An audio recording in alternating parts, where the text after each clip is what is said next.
All right, so to continue with the story, what happens next is, we'll kind of reiterate, I wanted to see my mom and dad. Katie, she was pregnant with my baby and she wanted to meet my mom and dad, but I told her, my mom and dad won't talk to me. They won't see me. And she was like, no, there's no way, you must have done something really terrible. But, I think that she could tell, what could you have done that was so terrible that your parents wouldn't talk to you?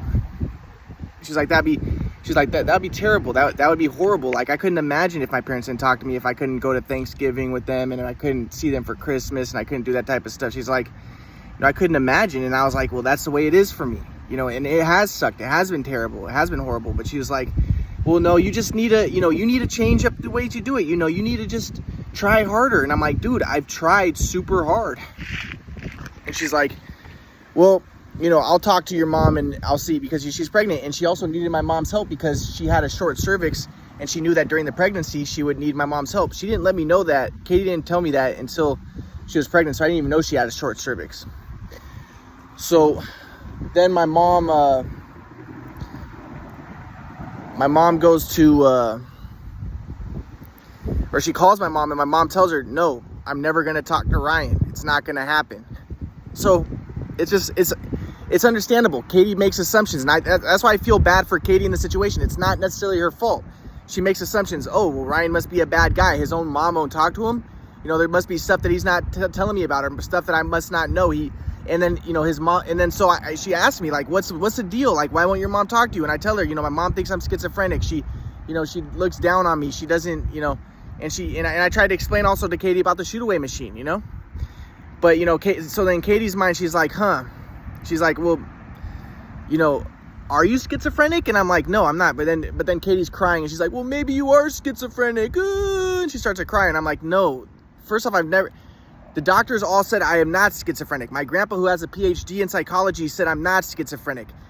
I don't have any symptoms of schizophrenia. But my mom really believed I was. My dad believed I was. And I said the reason why probably was because the shoot away machine messed up my shot. And then my dad abused me after that. My mom and dad abused me, and they thought there was something wrong with me. And now they, they don't want to admit, like, oh, maybe we did something wrong to him. They want to tell themselves no. Because that's what happened when I first showed my mom the quadrant model. I showed her and she said, oh, well, this is why your shot got messed up in high school. It was because you started to become mentally ill. You started to become schizophrenic. No, I'm not schizophrenic. I'm not mentally ill. I actually discovered theory of everything. But, so I'm trying to explain to Katie, no, I'm not schizophrenic. But then, as I said, she tells me later that week, oh, Ryan, I'm going to go to a kickback. And it's with Sylvie, so, you can't come, but, I hope you don't mind. And I'm like, okay, that's fine. I'm like, it's not a big deal. So she goes to the kickback. Then she comes back, and then I'm staying with her a little bit. And then she tells me, oh, Ryan, by the way, this weekend I'm going to be going to the movies with my friends, so I can't see you on Saturday or whatever. And I was like, okay, that's fine. I was staying at her place a lot, but I was like, okay, that's okay. I don't need to, go with your friends. But I was a little suspicious, so I said, can you take some pictures while you're there so I can make sure that everything's okay? And she was like, well, and then she had finally admitted, fine, she was not going to the movies with her friends. She's going to a party, a Halloween party. And she's like a few months pregnant. So I'm like, I told her, I wasn't jealous, but I told her, hey, it's probably not a good idea to go to a party that late when you're a late night Halloween party when you're a few months pregnant. It's, you need to get sleep. She has a job. It's probably not healthy for the baby. I'm like, that's probably not the best idea. And especially without me going too. I'm like, who knows what can happen. Somebody can rape you, somebody, and in my mind, I'm thinking that she thinks I'm schizophrenic. She doesn't have respect for me. She might have sex with another guy while she's pregnant with my baby. You never know what's going to happen at a party, at a Halloween party, So I'm like, so I didn't say anything. I was just like, I'm not really upset. I just don't think it's that good of an idea. But she's like, you're jealous. You're really upset. And I'm like, no, I'm not upset. I'm just like, well, the only thing I'm upset about is that you lied to me.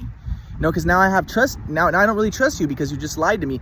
And then she started raising her voice at me, and it woke up Mila, her daughter, her half Salvadorian daughter. And then she kicks me out of the house. She's like, get out of here.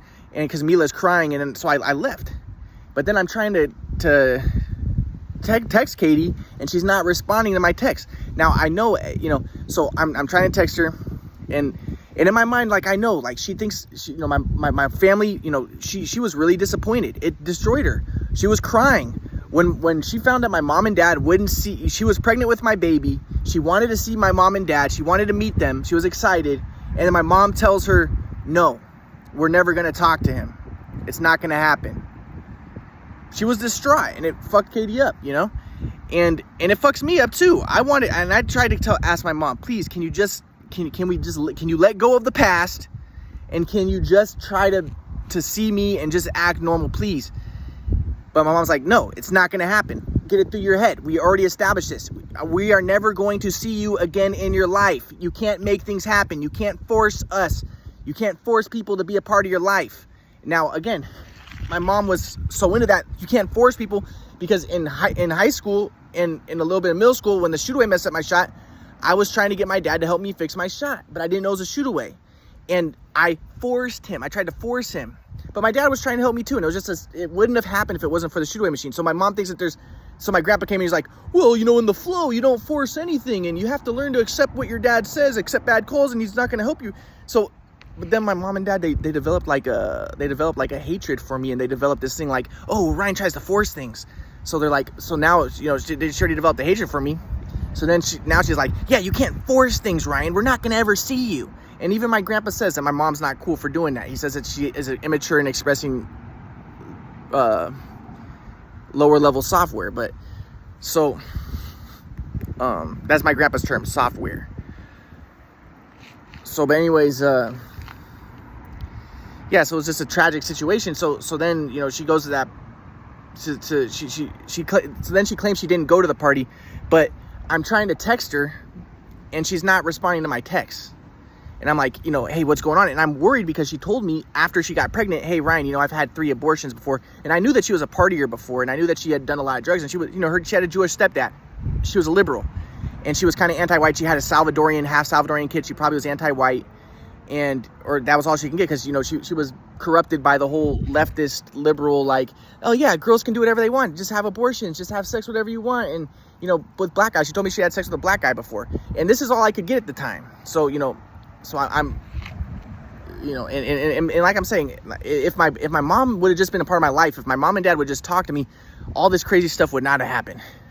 So I'm like, okay, well, I'm trying to text Katie, and I'm worried, hey, is she going to get an abortion? Because she's had 3 abortions before, and she's not responding to me. And I'm like, hey, Katie, how's the baby? How are you doing? Is everything okay with the baby? How are you feeling? Stuff like that. And she's not responding to me. So I was worried. And then, like I said, I was with my friend Harmon, and Harmon is kind of like a black guy. He's like a part Jewish, but he didn't like white people, and he's a leftist like me. And, and he's on my side. And another thing was, right before Katie went to that party, I met up with my friend Noah. And Noah, again, his dad's Jewish, and he's a leftist. And again, I was a leftist, and that's part of the reason why I got with Katie. So again, I'm going to get to how my leftist, like my anti-white, predator-prey dualistic software ended up biting me in the ass. But, me and Noah are talking about, like, Noah doesn't like the idea that the right-wingers say, like, oh, if in any situation we would be so great, even if you took all our money away, we would still make it right back because we're just special. And, and my grandpa would admit, like, thinking that you're special is not the flow. But my grandpa would say, well, hard work is the flow, and just go all out. But, Noah didn't like the idea that these people, were successful because they worked hard. It's because you worked hard. And Noah's like, no, it's because of privilege. It's because of luck. It's because of, white supremacy and stuff like that. And that's the way that I saw it too. And I was like, no, it's like, and so we were anti-white, anti-capitalist. We were both communists. We were communist leftists. And we saw ourselves as Jewish. I saw myself as Jewish, and I wanted to mix the white people. Noah wasn't as much as me. Noah was actually more, in my opinion, he was a lot less leftist than I was. But, I'm talking with Noah, and Noah visited Katie, and Noah met Katie, and Noah's like, yeah, Katie's really cool. I like Katie a lot. And I like Katie a lot too. We were all leftists. We all kind of had similar backgrounds. We had Jewish parents. We're all like, yeah, so we all like each other. We're anti-white. It seems, Katie has a little half El Salvadorian daughter, So, and then I look online, and I look at her friend's Instagram, and I see pictures of Katie at the kickback, and it was a party, and I saw all the people there, and I know all the people there because those are the people who I was hanging out with since 2020 and before that. And these were all the leftist. A lot of them are leftist Jews. A lot of them are leftist people, black people, brown people, but just leftist, anti-white, all, you know, let's do drugs, just like really degenerate type of people. And that was a party that she went to. So again, people on the same wavelength will interact, and I was on that wavelength. I never did any drugs before, but I was hanging around those types of people, and that's who Katie was hanging around with. But she did do a lot of drugs. And that was another thing that scared me. I'm like, you're pregnant, you're at a party with a bunch of hippie liberal leftists. They're all doing drugs. I know they're all doing drugs because I've been to those parties before, parties like that. I know they're doing drugs, and you're pregnant, so you should not be in that environment. But she's like, it wasn't a party, it was a kickback. No, it was a party. I saw it. I mean, I looked at the videos that Sylvie posted up, and Sylvie's a Jewish girl, and she's like another like LGBT hippie leftist Jew, you know. So I'm like, fuck. And so, but again, like, this is how my leftism ended up biting me in the ass. So then I'm trying to get back in touch with Katie, but she's not responding to me. But then finally I text her, hey Katie, I'll buy you groceries, can we please meet up? And she responds. I get her groceries, we meet up. But, you know, then Katie's talking to me. She's like, you know what, Ryan, like, you know, we're going to be together forever. You know, I have your baby and things, you know, so things are okay. And I'm like, okay, cool, you know. So I'm talking to her on and off again, and Thanksgiving comes up. So we're back together kind of. And at one point I went to the park with her and her daughter Mila, and I'm shooting baskets, but my shot was off at that time. My game was still off. You know, I still would like to have more videos of me when I was younger so I could fix my stuff, you know. But at that time it was still off a little bit. But, you know, and then I go to Katie's place because it's right before Thanksgiving, and I'm supposed to go. You know, she wanted to go to visit my mom and dad for Thanksgiving, but my mom told her no.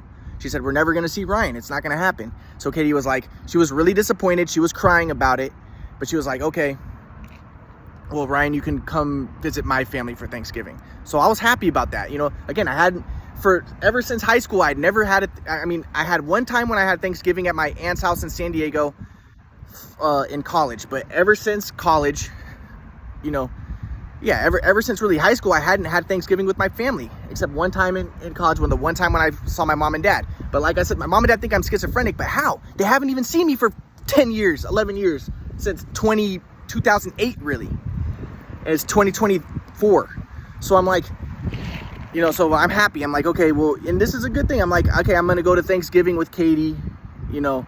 But at the same time, I was a little bit nervous because my swag flow was so off at the time. And I'm not going to get into details about that, but I wanted to fix my swag flow. I'd completely lost it at that time, and I was like kind of self-conscious, but so I was kind of nervous to meet her parents. But, you know, I was like, okay, I'm going to meet her parents, and then everything's going to be fine. And, you know, I have Thanksgiving with her. But then I go to her place, and then I'm talking with her, and like things are okay, and I'm like, but you know, but the thing was, she kept on like inviting me over, but then she would cancel last minute, or she would invite me. She'd be like, hey Ryan, can you get some stuff for Thanksgiving? But then she would like cancel last minute. So I started to get a little upset. I'm like, what's going on? You know, I can tell that I'm being disrespected. She doesn't respect me. You know, she thinks my mom and dad think I'm schizophrenic. She probably thinks I'm schizophrenic. You know, and I'm not. I discovered a theory of everything. I'm like, this, you know, why do I have to put up this bullshit? I discovered theory of everything. My mom and dad should see me. If they would have seen me and helped me, I could have my basketball videos, and I could have been doing good with basketball rap. I could have, you know, studied the swag flow, had a swag flow. I think I have it better now. But I'm like, dude, this is just bullshit. This fucking sucks. So then I go to see Katie, and then Katie's like, and so I'm sitting down and we're watching a movie together. And then, you know, but when Katie would sit down with me, she would not lay on me. She would lay the other way because she didn't want to touch me. So I'm sitting with her. She's pregnant with my baby. And then she says, oh, Ryan, by the way, you know your friend Malik? My friend Malik was the guy who I played basketball with, who I tried to get the basketball videos from his dad. And then, you know, the whole story I said about Kenny. And she's like, you know Malik? Well, he has a younger daughter, right? Because she wanted to go on a double date with me and one of my friends and her and Sylvie. And that's when I met Sylvie, and Sylvie didn't like me. But I was like, oh, I'll bring my friend Malik. You know, Malik was a big time basketball player, played basketball in college, you know, at Nevada, and he was really good, you know. And because I was trying to talk my friend up to kind of talk me up, like, yeah, I have cool friends. Okay, yeah. so you're gonna like him a lot, and I'm cool too, you know. But I'm glad I didn't bring him, because he probably would have tried to fuck them, probably would have fucked Katie. But this is what Katie was like. She said, she's laying with me and she says, Ryan, you know your friend Malik? I'm like, yeah. And she's like, well, you said he had a daughter, right? And I was like, yeah. She said, well, how about, you know, she's like, she has a young daughter. Well, Katie had a 4-year-old daughter, Mila. She's like, do you think that maybe Mila can have play dates with Malik's daughter? And I was like, and I look at her, I'm like, what? She's like, do you think that maybe, you know, that Mila can have play dates with Malik's daughter? And I was like, Katie, do you want to fuck Malik? I was like, what the fuck? You want to hang? And then she was like, what? And she was like, oh my God. She's like, what are you talking about? Like, she was like, get out of here. And I was like, and she told me to leave. And I was like, Katie, that's not cool to ask if you can have play dates with my friend's daughter. You brought him up out of nowhere. Obviously, this Malik guy's been on your mind. I'm like, dude, this is fucked up. I was like, you want to fuck Malik or something, huh? And then, so again, this is making me seem like I'm jealous, right? But again, she hasn't been talking to me. She's not treating me right. And then she asked if she can hang out with Malik, a big, you know, big black guy. And I'm like, and she was like, oh, I'm not attracted to him. I'm not attracted to him. But in my mind, I'm like, dude, you have a daughter from a Salvadorian pizza guy. It's not like you have a high taste. You might be fucking Malik and you want to have play dates with him. So I'm like, I was like, but I didn't say that. I was just like, but she kicked me out, but I was staying calm. But I was just like, Katie, you know, that this is, you know, and I asked her, I was like, Katie, do you love me? And apparently you should never ask a girl if she loves you. And she said, I don't love you anymore. That's the thing that I asked her after she asked me if Malik. I was like, Katie, do you still love me? She said, I don't love you anymore. She said, I'm not really feeling you anymore. I don't really love you anymore. But apparently you should never ask a woman if she loves you. That's what someone told me later, but I did. And then so I was just like, she was like, I think that you should go and not come to Thanksgiving. And I was like, fuck, dude.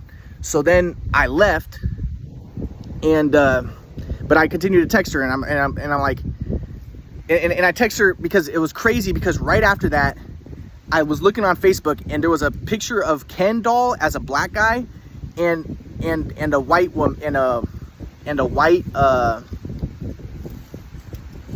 it was like black Ken and a white woman Ken Barbie doll, and the Barbie's like, sorry, no, a black doll that took the place of Ken, and she was like, sorry Ken, I'm with Jamal now, or something like that.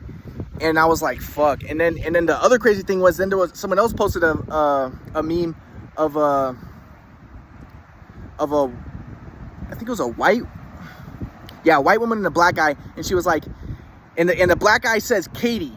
It said Katie.